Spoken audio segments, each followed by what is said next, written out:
Today's topic is the tools for manual mode. Now, before we get into manual mode, we need to understand what tools we're going to use to help us control manual mode, because you're controlling the camera and the camera's not doing pretty much anything for you. Now, I like to use auto ISO for randomly changing environments where you can't possibly figure out what the exposure is going to be, like in a theater where lighting is controlled by the theater technician and for the event itself. And that event only happens once, so I use auto ISO as a safety cushion. But for those of us who are just getting into manual mode, use auto ISO to help you with that little safety cushion. But you really need to know shutter speed and aperture, because they're going to restrict and allow auto ISO to move in a certain way. Now, only modern cameras can really use auto ISO to its fullest. I know my 5D Mark II cannot use auto ISO to its fullest in manual mode. It's capped at ISO 400.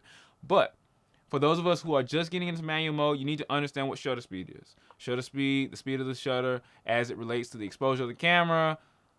You need to know what aperture is, the opening and closing of the iris inside of the lens. It's not inside the camera, it's inside of the lens. So if you change your lens with a wider aperture, you get a better aperture result. If you know how to control the light coming inside, you can get a blurrier background, so on and so forth. If you let more light into the camera, the more the camera can resolve that situation, as long as you control it with manual mode.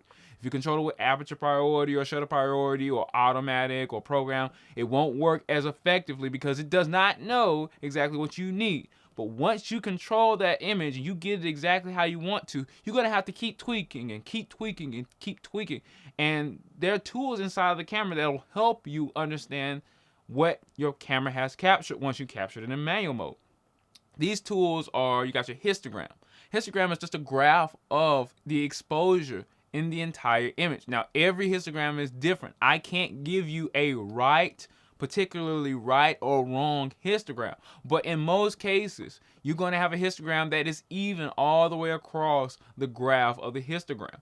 Now, you have the RGB histogram, which has color accuracy as it relates to exposure. So it'll give you a red histogram, a green histogram, a blue histogram. I know the Nikon D610 gives you that. I believe the Canon 80D and up gives you that. These are more modern cameras. I'm pretty sure the 90D gives you that. I'm pretty sure most of the newer 5D Mark IV gives you that. 1DX Mark III, I'm pretty sure they all give you that. But anything older than that or anything that's lower tier, like a crop frame sensor, they don't give you RGB histograms. They just give you regular histograms with a gray graphed out pretty much exposure graph for you. This will let you know if you're going too far over the exposure or too under the exposure, or you're not getting any blacks, or your mid tones are too low. You have low tones, you have mid tones, you have high tones or highlights, and then the lower parts usually are the shadows now, or the dark tones. Now, depending on what you're shooting, it could be totally different. For example, if I was shooting you on a white backdrop, you're going to have a lot of white tones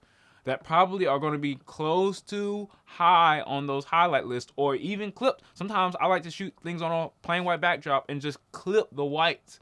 So you have to understand how to read your histogram in your situation, but the rule of thumb is to not blow the highlights out, because cameras nowadays are really, really good at resolving things in the shadows. That's when people talk about, oh, I can get high ISOs, I can get all. Well, yes, you can pull up shadows in post, or your camera can really resolve shadows, especially if it's an A7S Mark II or A7S Mark III, whenever that comes out. And then you have your 1DXs, your 1DX Mark II, your 1DX Mark III when that comes out, your 5D Mark IV, your D5s. All these top of the line cameras master the ability to be able to pull up things in the dark tones. The darker things get, the better it's able to resolve whatever situation you're in. The color accuracy, the dynamic range. So, when you're shooting in manual mode, you need to know all these things for your histogram to be able to basically nail your exposure the way you want it to, not the way the camera. Guys, you have to understand the manual mode is stripping everything away from the camera. Camera's ability to do pretty much everything. Now, the camera will help you. It will still help you, but it will not do these actions for you. You have to move with the camera. For example, you have another tool called the exposure compensation meter, or the EV meter. Exposure compensation is when you're in automatic mode. When you look at that meter on the inside of your camera that goes up and down and up and down. I believe the right side is negative for Nikon, and the positive for Nikon is on the left side. But it's the opposite for Canon, because they're always trying to confuse me. But nevertheless, those are usually the two main ones you need to worry about. I believe Sony takes out the Nikon, so whatever Nikon has, pretty much Sony, it works the same way. Negative on the right side, I believe positive on the, and center is 0 for everybody. So if you got your exposure dead in the center, that may be what you want. Or you might want a third of a stop under. For Canon, it's to the left. For a third of a stop over, it's to the right for Canon, and vice versa for Nikon and Sony. I'm not going to keep saying this because it's getting on my nerves. You can see how manufacturers try to distinguish themselves based off of what you're used to, these little subliminal things to keep you in the brand. But it's confusing for somebody like me who knows how to use every single camera that he gets his hands on. So you have to understand that the exposure meter will tell you exactly how close you are to having an even exposure coming through the camera, or balanced exposure. Now, sometimes you don't want a balanced exposure. Sometimes you want an overexposed backdrop. That's a new NDS wedding type of way. You blow out everything in the background. There's white skies and all this other stuff. But for those of us who use high-speed sync, you want a sky that's really nicely exposed so you can see the clouds and all the details and all the intricate details of life and Mother Nature. So therein lies, you have to actually have a histogram that can, or exposure meter that can actually meter for that stuff, or you understand that the meter cannot meter for a whole bunch of things at one time. So you have to understand exactly, you need to probably be shooting under exposed to make sure that everything is in some kind of exposure balance. But you have to understand that the EV meter only works as an EV, I say EV for exposure value, but it only works as just a plain exposure value calculator when you're in manual mode. It does not operate like that when you're in a semi-automatic mode. When you're in a semi-automatic mode like aperture priority or shutter priority, or even think program, it works as an exposure compensation mode. It works as a mode that says, okay, well, the camera thinks that you are going to be 2/3 of a stop underexposed, or 1/3 of a stop, or however many stops underexposed, or quarters of stops underexposed. And then, based off of what the camera is giving us in the automatic exposure, this is what it's going to come out as being. For example, if the camera is in automatic mode, you're supposed to assume that everything it shoots is going to be dead center.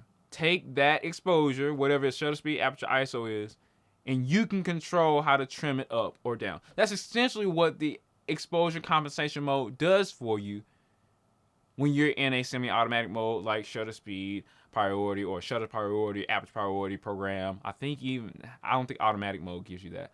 But nevertheless, you have that option. Now, when you go to manual mode, it strips all that away because the camera is not going to be making the exposure, you are. So when you see the exposure mode or the exposure compensation dial going up and down, that's based off of what it sees coming straight through the camera, based off of what your exposure is. So if your exposure is, I don't know, I'm usually in the studio, and when I shoot a picture without my strobes on, everything is straight black. Probably a 200th of a second, f9, ISO 100. Everything is straight black coming through the camera. The camera's exposure meter is going to be all the way down here, out of the frame. Why? Because it doesn't see anything. But that's exactly what I want, because once I cut my strobes on, it's going to land somewhere, but I'm not going to be able to see that because I'm in the studio. I'm not going to be able to see it before it happens. So I have to understand how the histogram work, going back to that other tool, to actually understand how manual mode is giving me my exposure, or how my exposure is coming out. So I strip my actual exposure comp mode, or my exposure meter, out of the whole equation, because I'm not using that anymore, because the camera can't measure a strobe or a light like a flash or a mono light or a speed light. Most of the time it can't give you the exact of what it's going to do, so I just rather it not do anything like in the studio. But if you have ETTL, all those other things, they're trying to bring technology up to where the camera communicates well with the speed light, but I never rely on that. I always try my best to rely on what I can rely on, and then go to ETTL when I really have no other choice. And that's what the flash. But when you talk about the camera, that camera's mine. I'm controlling everything about that. So that's a little bit about the EV meter. It's an EV meter when you're in manual mode. It's just telling you the exposure as you are controlling it. But when you're in exposure modes like AV, TV, or I don't know what it's called for Nikon. I forget what it's called for Nikon because I'm always shooting manual mode. But for Canons, I know it's AV, TV, and maybe even program mode. You can trim what your camera's already decided to be the balanced exposure. That's what your exposure compensation mode is, or your exposure compensation meter is. Now you have blinkies or exposure highlight warnings. When you take a picture, if you take a picture that's too bright, chances are usually you either have a flash on or you're in high sun or high noon or whatever. You get these blinking black lights coming onto your image in certain spots. For example, if you have somebody with a white t-shirt, that white t-shirt is blinking. This mode called highlight warning or highlight awareness warning or whatever, exposure highlight warning, it's an extremely good tool for you, because when you take a picture, you don't want blinkings to be little blinks to be on anybody's skin tone, because skin tone has tone in it. Skin has tone in it. So you want to be able to see the ups, the downs, any kind of wrinkles or any kind of smoothness or maybe even a little bit of pore action, because that's how the camera took it originally. And that tells you that you're doing it right as far as exposing it. Now, you want to turn on those blinkies anytime you're using manual mode. Now, the people who are looking at the back of your screen who are not photographers are like, why are my whites or some of my whites or my highlights, things that are bright in the image blinking? That's because it doesn't have any information in it. Now, this might be good for you. This might not be good for you, because if you are in the studio, and like I said, if you're shooting on a white backdrop, or you have lights in a picture that's really, really bright, chances are they're going to be blinking a little bit, because they're so far from your exposed image that they're extremely bright and we have no detail for them. But lights like that are supposed to have, if you ever took a picture of a light and you overexposed it, it's going to be blinking to that histogram, that blinky, that highlight awareness warning. Excuse me, that's what I meant to say. But it's going to be blinking to that thing. And it's going to be telling you that, hey, this thing is extremely, extremely bright. Is that supposed to be like that? That's what it's essentially telling you. It's warning you. It's like, hey, I'm going to let you know that this is extremely bright and we have no color information on this particular spot in the image. Or sometimes, if you're really, really bad at photography, the whole image is blinking.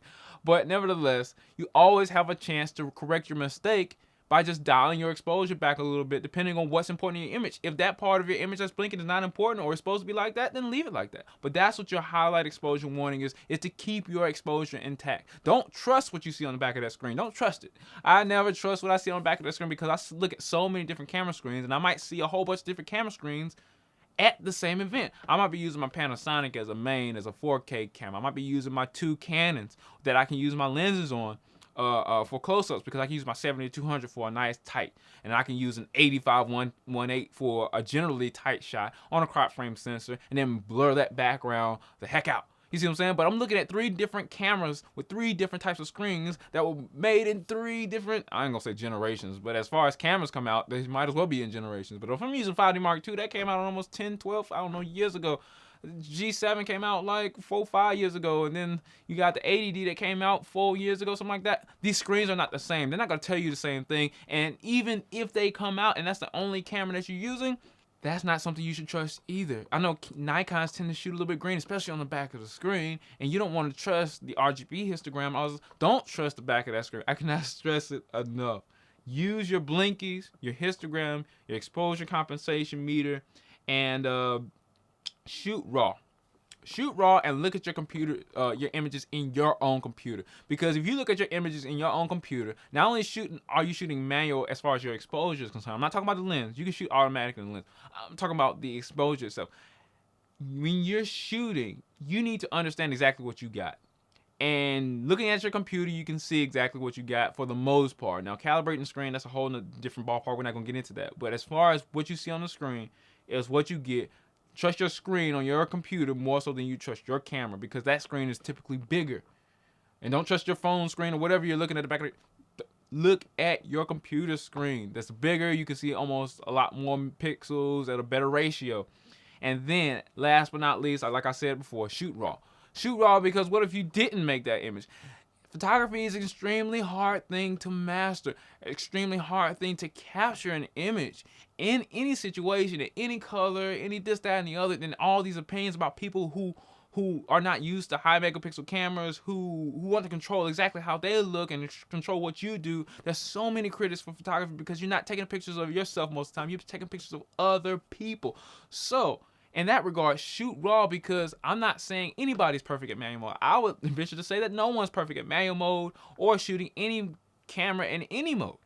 trying to get the image that they want. So RAW is always a great safety for when those times do occur where either, hey, your camera might have made a mistake, or you might have made a mistake, or your exposure compensation meter, anything could have happened. But especially if you're a pro, even if you're not a pro, nobody wants to come home with an image that's toe up to the flow up and you can't recover it. Because I've been there so many times. But I'm done with CenturyFX Studios, guys. Keep shooting in manual mode.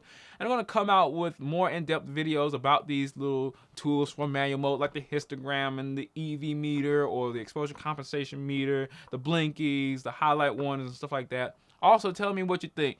Do you think that the NTG Dude sounds good from Rode, or do you think the Sennheiser G2 lavalier sounds good? I don't have a mic windscreen cover on it right now because it kept falling off.